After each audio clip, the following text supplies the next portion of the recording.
Assalamualaikum warahmatullahi wabarakatuh. Bismillahi alhamdulillah. Wala hawla wala quwata illa billahil aliyyil azim. Ashhadu an la ilaha illallah wahdahu la sharika lah. Wa ashhadu anna Muhammadan abduhu wa rasuluh la nabiyya ba'dah. Allahumma salli wa sallim wa barik ala Sayyidina Muhammadin wa ala alihi wa sahbihi ajma'in, amma ba'du. Yang kami hormati para ulama, para ustadz, bapak-bapak, ibu-ibu, hadirin hadirat yang dimuliakan Allah subhanahu wa ta'ala.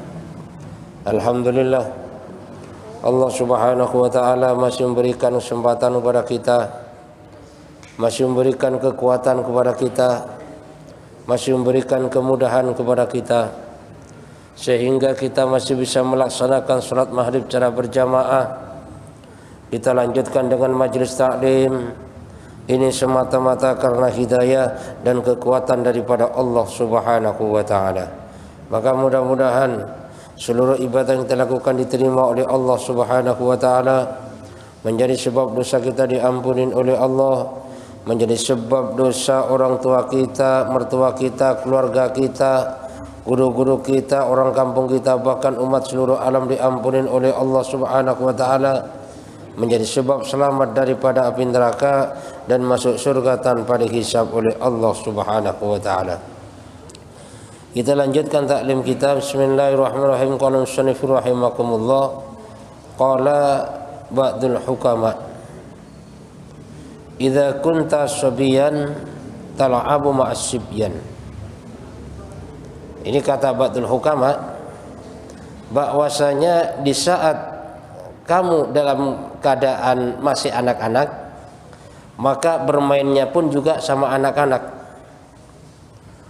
Wa idza kunta syaban ghafalta bil lagwi. Dan apabila kamu sudah menginjak dewasa, sudah remaja, maka semua permainan saat anak-anak itu terlupakan dengan hiburan. Wa idza kunta syaikhan sirta dhaifan.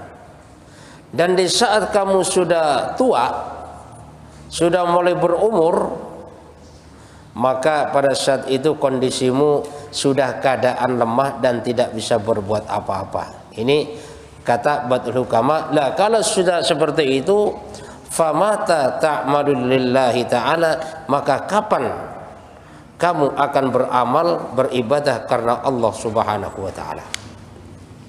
Jadi kata ba'dul hukama ini memang kenyataannya, Pak, kalau masih kecil mainnya sama anak kecil.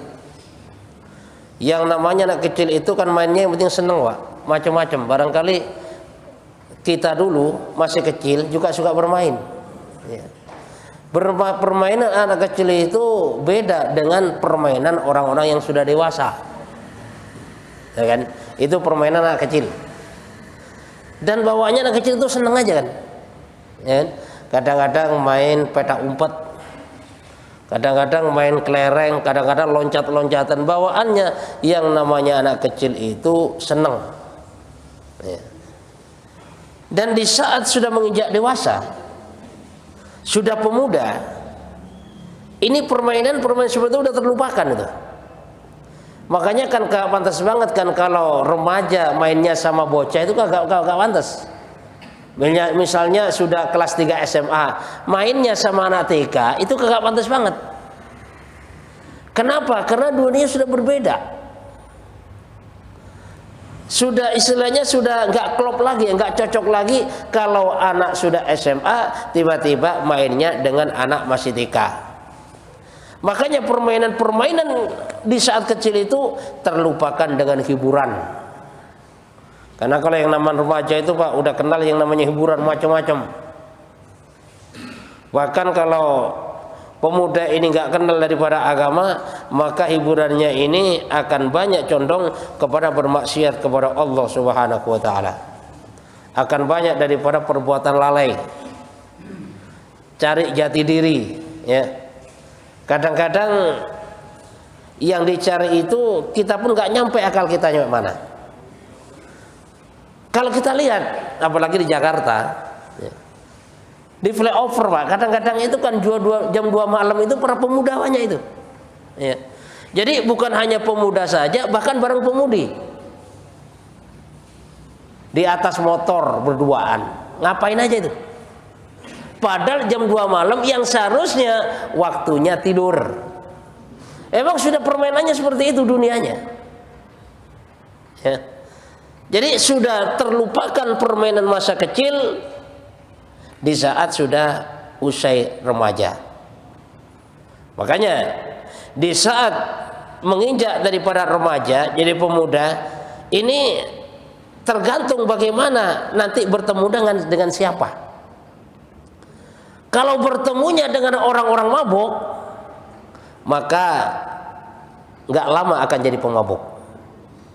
Kalau bertemunya dengan orang-orang tukang judi, bisa jadi ketularan. Tapi kalau ketemunya dengan orang-orang ahli masjid, dengan orang-orang ahli majelis taklim, maka di situ nanti juga akan ketularan. Kenapa? Karena masa muda itu, yaitu tadi pada dasarnya adalah masa pencarian jati diri. Sehingga siapa yang dekat dengan dia, maka itulah nanti yang akan diikutin. Nah, sehingga saat masa muda ini maunya berhura-hura terus, berfoya-foya terus. Sudah banyak kagak mikirin Pak. Makanya kan kadang-kadang ada kan masih SMA suruh sekolah males, suruh belajar males. Maunya apa? Maunya berpoya-poya terus. Padahal orang tuanya nyuruh, nak kamu sekolah nak. Itu apa? Untuk kebaikannya. Bahkan kadang-kadang sampai diomelin sama orang tuanya kalau nggak mau sekolah. Untuk apa? Untuk kebaikannya. Tapi karena yang namanya pemuda itu sukanya hiburan, sukanya bersenang-senang saja, kadang-kadang hal yang semacam itu tidak dihiraukan. Kapan dia menyesal? Menyesalnya kalau sudah tua. Ya kan? Makanya kan ada istilahnya bahasa kan gini kan. Jadi muda poya-poya, tua kaya raya, mati masuk surga. Kan memang maunya seperti itu. Masa muda bagaimana berpoya-poya, bersenang-senang. Dengan harapan apa? Besok kalau sudah tua itu kaya raya. Nah, tuanya kaya raya, dan nanti bagaimana harapannya kalau mati masuk surga? Itulah yang menjadi harapan biasanya. Nah, sedangkan kalau orang sudah tua itu, yaitu tadi kan sirta dhaifan, sudah dalam keadaan nggak mampu berbuat apa-apa, udah lemah. Sehingga kalau sudah seperti itu, kapan mau beribadah kepada Allah? Kan? Dan memang pada dasarnya kata-kata tadi Pak, istilahnya yang muda poya-poya, tua kaya raya, mati masuk surga, ini seharusnya diarahkan kepada kebaikan. Memang tergantung siapa yang nafsirin, ya, dan siapa yang memberikan contoh seperti itu.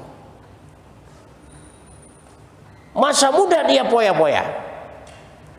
Kalau diarahkan kepada kebaikan, saat muda itu banyak berjuang, banyak berkorban, banyak menyibukkan diri, berpoya-poya, hartanya, dirinya untuk apa? Untuk agama Allah, untuk beribadah kepada Allah. Banyak kan anak muda sudah hafal Quran, anak muda sudah alim, anak muda akhlaknya bagus, ya. Sampai dia bersedih pesantren nggak pulang-pulang bertahun-tahun, jadi berpoya-poya waktunya itu. Kenapa? Karena dia sadar yang namanya waktu muda besok akan ditanyakan oleh Allah, untuk apa waktu mudamu? Berpoya-poya untuk kebaikan ya Allah, untuk ibadah kepadamu, untuk cari ilmu. Nah, kalau ada anak muda yang berpoya-poya untuk kebaikan yang semacam ini, besok tuanya jadi kaya raya. Yang namanya kaya, Pak, orang kaya itu kan sedikit keinginannya. Ghaniyun, jadi sedikit keinginannya. Kebalikan daripada fakir. Yang namanya fakir itu orang kagak ada puasnya. Makanya sebenarnya orang yang kaya itu orang yang tidak banyak keinginan. Itu orang yang kaya raya. Walaupun dia hartanya banyak, kalau selalu kurang dan tidak ada puasnya, pada dasarnya orang yang semacam ini kan termasuk orang yang fakir, ya, orang yang miskin. Kenapa? Di dalam hatinya tidak ada yang namanya rasa kaya. Makanya kan ada kan istilah kaya-kaya hati. Walaupun miskin harta, tapi yang penting kaya hati. Kalau orang sudah kaya hati, maka kondisinya dalam keadaan apapun tetap dia merasa cukup, merasa senang, merasa bahagia, dan jauh daripada yang namanya sifat tamak dan rakus. Kenapa? Perasaannya kaya. Memang ditanam oleh Allah rasa kaya dalam hatinya.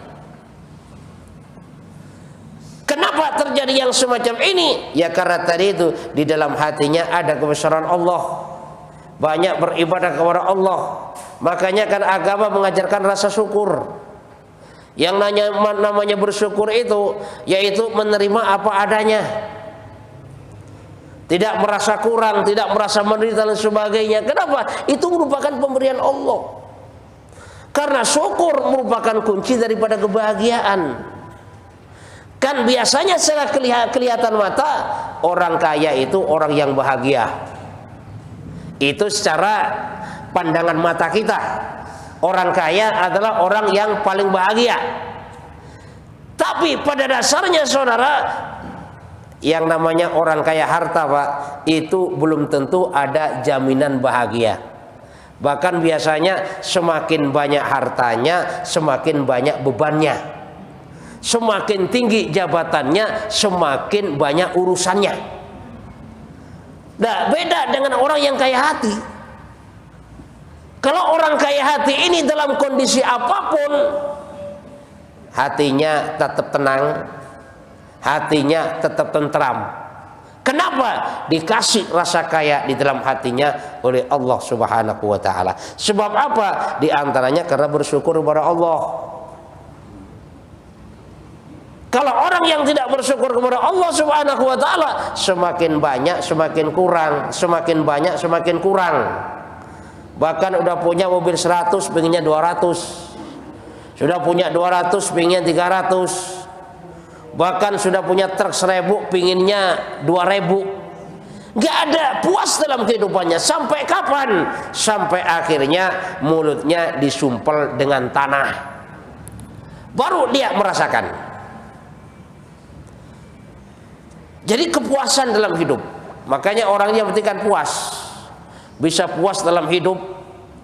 Makanya puas yang sebenarnya itu apabila kita gunakan masa muda ini banyak beribadah, berpoya-poya untuk beribadah kepada Allah Subhanahu wa ta'ala, sehingga nanti tuanya kaya raya. Ya. Nah, kalau sudah tuanya kaya raya, merasa hidupnya nikmat, ya, merasa hidupnya bahagia, udah merasa cukup. Walaupun pada dasarnya hidup di rumah sederhana, makan sederhana, cuman sudah merasa cukup. Kenapa? Sudah memiliki segalanya.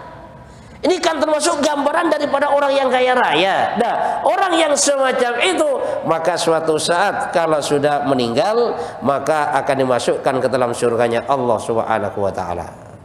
Itulah kalau kita arahkan kepada kebaikan, saat muda dia berpoya-poya untuk kebaikan ibadah, saat tua dia akan merasakan kaya raya karena ditanam rasa kaya oleh Allah akibat daripada ibadahnya, kemudian mati pun akan masuk ke dalam surga.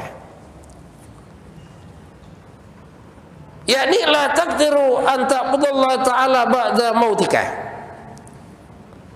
Artinya, kalau di saat muda itu dia tidak beribadah kepada Allah, saat tua dia sudah lemah, tidak bisa beribadah kepada Allah, maka kapan ibadah kepada Allah? Maksudnya apa? Maksudnya bahwasanya sudah tidak ada mampu lagi ibadah kepada Allah setelah kematianmu. Ini kata Baitul Ulama. Jadi setelah kita meninggal dunia sudah tidak bisa lagi untuk beribadah kepada Allah. Makanya di saat muda, di saat masih hidup, walaupun sakit-sakitan itu hidupnya, maka hendaklah banyak beribadah kepada Allah Subhanahu wa ta'ala. Kenapa? Karena saat sudah meninggal dunia itu sudah tidak ada lagi kesempatan beribadah. Wa innama taqdiru 'alal ijtihadi fi hali hayatika, dan sesungguhnya kita masih kuat untuk berusaha untuk beribadah kepada Allah Subhanahu wa taala fi hali hayatika, yaitu di saat kita masih hidup. Artinya apa? Artinya kita hidup ini merupakan nikmat daripada Allah, merupakan kesempatan yang diberikan oleh Allah Subhanahu wa taala untuk kita perbanyak ibadah. Ya. Makanya kata Rasulullah SAW, al-kayyis, orang yang cerdas ini orang yang mampu menundukkan nafsunya dan banyak beramal persiapan setelah kematian. Ini al-kayyis. Jadi orang yang cerdas. Dan orang yang apes, orang yang bodoh, yang nggak mau berpikir, maka dia mengikuti hawa nafsunya terus dalam hidup dan tidak pernah mempersiapkan untuk kehidupan setelah meninggal dunia nanti. Makanya di sini, di saat kita masih hidup di dunia ini adalah ladang kita untuk beramal sebanyak-banyaknya. Karena setelah kita meninggal dunia nanti sudah tidak ada lagi kesempatan beramal. Wa tasta'idzu liqudumil malakil maut, dan selalu bersiap-siap untuk menjemput, ya, untuk menunggu kedatangan daripada yang namanya malakul maut, malaikat maut. Dan memang pada dasarnya saudara, kita hidup di dunia ini kita nunggu datangnya malaikat maut. Sadar gak sadar nih, ya, kita sadar gak sadar, mau gak mau, kita hidup di dunia ini kita bersiap-siap untuk menunggu kapan malaikat maut datang. Wa tadhkuru fi kulli waqtin, dan malaikat maut ini selalu mengingat kita di dalam setiap waktu dan keadaan. Jadi di dalam kondisi apapun malaikat maut ini selalu ingat kita. Fa innahu laisa bighafilin anka, dan malaikat maut ini tidak pernah lupa siapa nanti akan mendapat giliran. Makanya kita siap-siap, kita persiapkan hidup kita, karena suatu saat pasti malaikat maut akan datang kepada kita dan akan selalu ingat kita dan tidak akan melupakan kita. Kenapa? Karena setiap kita pada dasarnya sudah ada jatahnya masing-masing. Kapan itu waktunya, kapan itu harinya, kapan jam bulan tahunnya, dan di mana tempat meninggalnya, itu semuanya sudah ada di kantong daripada yang namanya malaikat maut. Kalau sudah datang masanya, ya udah, mau berangkat, nggak mau juga berangkat, Pak. Jadi nggak bisa ngebantah dan nggak bisa minta izin dulu sama malaikat maut, nanti besok dulu lah, saya masih ada urusan. Nggak bisa tuh, ya. Bagaimanapun sibuknya dia, kalau sudah waktunya akan diambil oleh malaikat maut, dan kita nggak berdaya apa-apa. Makanya pada dasarnya saat kita hidup di dunia ini, kalau kita tidak mau beribadah, sebenarnya kita orang sombong. Sombong sama siapa? Sombong sama Allah tuh.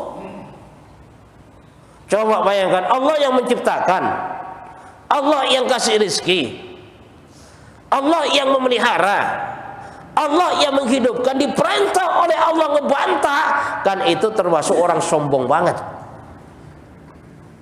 Contoh gini coba, misalnya ada karyawan di sebuah kantor, sama direkturnya diperintah, tiba-tiba dia ngebantah, nggak lama dipecat ini, Pak. Kenapa? Karyawan sombong dia itu. Itulah ibaratnya kita hidup di bumi Allah Subhanahu wa taala. Kalau kita nggak ikut aturan Allah, kita sadar nggak sadar kita adalah termasuk golongan daripada orang-orang yang sombong. Nah, kalau sudah ada sifat sombong, jangan harap masuk ke dalam surga. Yang sudah di dalam surga saja dikeluarin, apalagi yang belum masuk. Iblis sudah di dalam surga tuh. Karena sombong dikeluarin dari surga. Apalagi kita yang belum pernah masuk surga, sombong kagak bisa masuk ke dalam surga. Makanya kita harus sadar. Dan kalau kita sombong, sebenarnya apa sih yang kita sombongin? Coba dah. Misalnya ada orang cantik, apa sih yang disombongin? Cantik kan kelihatannya aja dari jauh kan. Pada dasarnya walaupun ganteng cantik itu, semuanya seluruh tubuhnya itu mengeluarkan kotoran. Coba kagak mandi 2 hari, maka kagak sedap dah. Semuanya mengeluarkan kotoran, makanya nggak ada yang bisa disombongin. Mata ngeluarin kotoran, ya kan? Hidung ngeluarin kotoran, telinga ngeluarin kotoran, mulut ngeluarin kotoran, bahkan sampai pori-pori di kulit kita pada dasarnya juga ngeluarin kotoran. Nah, kalau sudah seperti itu, lalu apa yang bisa dibanggain? Wah, saya kan pejabat. Pejabat itu sementara, Pak. Kan? Orang menjabat itu sifatnya sementara. Saya kan orang kaya, kaya juga sementara, Pak. Itu tipuan Allah. Pendek kata, nggak ada yang bisa dibanggain. Yang bisa kita banggakan hanya Allah Subhanahu wa taala. Itu bagi orang yang beriman kepada Allah Subhanahu wa taala. Dia sadar ya, bahwasanya kehidupan di dunia ini pada dasarnya menunggu datangnya malaikat maut. Dan suatu saat kalau sudah malaikat maut datang, maka pada saat itu kita sudah tidak bisa menolak lagi. Percuma, Pak, walaupun badannya kuat gagah ya, kalau sudah malaikat mau datang udah kagak ada apa-apanya tuh. Jangankan sudah dicabut nyawanya, kena stroke aja, Pak, udah gempor tuh, Pak, ya kan? Kan kadang-kadang kasihan banget kan, waktu dia sehat, paling gagah dia merasakan, badannya gede, pokoknya orang macam-macam dikit disabet lah, ditampar orang paling kasar dia. Tapi setelah kena stroke, nyeret, Pak, kakinya, coba bayangkan, udah kagak berdaya. Nah, kalau sudah kondisinya seperti itu, lalu apa yang bisa dibanggain ya daripada kehidupan ini selain daripada keimanan kepada Allah Subhanahu wa taala. Wa rawa Abu Sa'id Al-Khudri anna Nabi sallallahu alaihi wasallam ra'a unasan yadhakuna qala amma annakum law aksartum min dzikri hadhihi ladzat la syagalakum amma ara. Abu Sa'id Al-Khudri meriwayatkan, sesungguhnya Rasulullah SAW pada saat itu melihat para sahabat, yaitu pada tertawa. Apa disampaikan Nabi? Sesungguhnya seandainya kalian ini banyak mengingat hadhimil ladzat, maka kalian ini akan disibukkan dengan sesuatu yang saya lihat. Ini kata Nabi. Summa qala, kemudian Rasulullah SAW bersabda, aksiru zikra hazimil ladzat, yakni al-maut. Perbanyaklah kalian mengingat daripada hazimil ladzat yang memutuskan, menghancurkan semua kelezatan, ay al-maut, yaitu kematian. Makanya al-maut ini disebut hazimul ladzat. Jadi yang menghancurkan, memutuskan semua kenikmatan. Makanya kalau orang sudah meninggal dunia, Pak, udah kagak ada nikmat-nikmatnya kan? Ya. Baru dimasakin enak sama istrinya belum dimakan, udah kagak bisa nikmatin tuh. Kan? Maka kata Nabi, perbanyaklah ingat akan kematian, hadzimul ladzat. Yang menghancurkan, yang memutuskan, ya, yang memporak-porandakan daripada kenikmatan. Tsumma qala, kemudian Rasulullah sallallahu alaihi wasallam bersabda, innamal qabru raudhatun min riyadil jannah ahufratun min kufratin niron, karena sesungguhnya kubur ini merupakan taman daripada taman surga, dan kubur juga merupakan jurang daripada jurang api nerakanya Allah Subhanahu wa taala. Karena ini dulu kan sahabat itu sama seperti kita, Pak. Ada yang suka bercanda, ketawa-ketawa. Kalau bahasakan yang cengengesan kayak kita ada juga. Nah, makanya pada saat itu Rasulullah SAW melihat sahabat banyak ketawa-ketawa, ya, bercanda ria macam-macam lah. Mungkin ngomongnya ini itu kan. Maka kata Nabi, kok seandainya kalian tahu apa yang saya lihat, maka kalian tidak akan tertawa seperti yang saya lihat saat ini. Itu kata Nabi. Maka perbanyaklah ingat akan kematian. Karena kubur pasti akan kamu datangin. Dimana kalau kita masuk kubur, bisa juga kubur menjadi taman daripada taman surga, atau bahkan kubur menjadi jurang daripada jurang api nerakanya Allah Subhanahu wa Ta'ala. Maka tergantung bagaimana cara memerankan hidup kita di dunia ini. Kalau hidup kita di dunia ini, di saat muda kita banyak poya-poya di jalan Allah, banyak berjuang di jalan Allah, kita habiskan umur kita habiskan harta kita berpoya-poya di jalan Allah, maka tuanya pun akan menjadi orang yang sangat kaya raya. Artinya apa? Kaya dengan amalan, kaya dengan pahala, kaya dengan kenikmatan, kaya hatinya diberikan oleh Allah Subhanahu wa Ta'ala, meninggalnya masuk surga. Saat dikubur, kubur menjadi taman daripada taman surganya Allah Subhanahu wa Ta'ala. Tapi di saat kita jauh ibadah kepada Allah, tidak mau ibadah kepada Allah, menyombongkan diri kepada Allah Subhanahu wa Ta'ala, maka saat tuanya, Pak, jadi kasihan juga lihat orang tua yang nggak ibadah, yang nggak kenal Allah, yang nggak kenal masjid. Kadang-kadang udah mau maghrib masih pakai kolor doang pinggir jalan, Pak. Atau bahkan kadang-kadang ada juga yang main layang-layang sama anak-anak, ada tuh. Atau bahkan sudah tua, udah umurnya 70 tahun karena nggak kenal agama, udah nggak pakai baju, main kelereng sama anak kecil. Itu ada seperti itu, Pak. Kasihan, ya kan? Nah, tapi biasanya kalau orang sudah tua yang semacam ini diingatkan itu tambah susah. Diingatkan itu tambah marah biasanya. Kenapa? Karena setan tambah gede. Dan yang ditanamkan oleh setan, bagaimana orang tua yang semacam ini kalau diingatkan selalu marah, diingatkan nggak mau, dan kalau diingatkan merasa paling benar sendiri. Ini termasuk jebakan daripada yang namanya setan. Maka beruntunglah kepada orang tua yang kenal agama, beruntung, Pak. Yang kenal masjid, kenal ulama, sangat beruntung. Sehingga tahu arah kemana dia hidupnya. Udah tua, udahlah nggak usah macem-macem. Perbanyaknya ibadah kepada Allah Subhanahu wa Ta'ala. Nggak usah banyak nonton macem-macem, nggak usah berlagu lah ya. Kalau bahasa kita, kenapa? Ya karena itu umur sudah tua. Maka banyak persiapan untuk apa? Persiapan menunggu datangnya daripada yang namanya malaikat maut. Sehingga saat malaikat maut datang, bagaimana datangnya dengan ganteng, dengan sopan, ya, dengan ucapan assalamualaikum wahai hamba Allah yang beriman. Saya ditugaskan untuk Allah oleh Allah Subhanahu wa Ta'ala untuk menjemput rohmu, kamu siap apa belum? Bagaimana supaya malaikat Israel, malaikat maut datangnya sopan, ya, izin dulu, saya diperintahkan oleh Allah untuk jemput kamu dengan sopan. Dan jangan sampai datangnya malaikat Israel kepada kita udah rupanya hitam, sudah jelek, ngebentak-bentak lagi.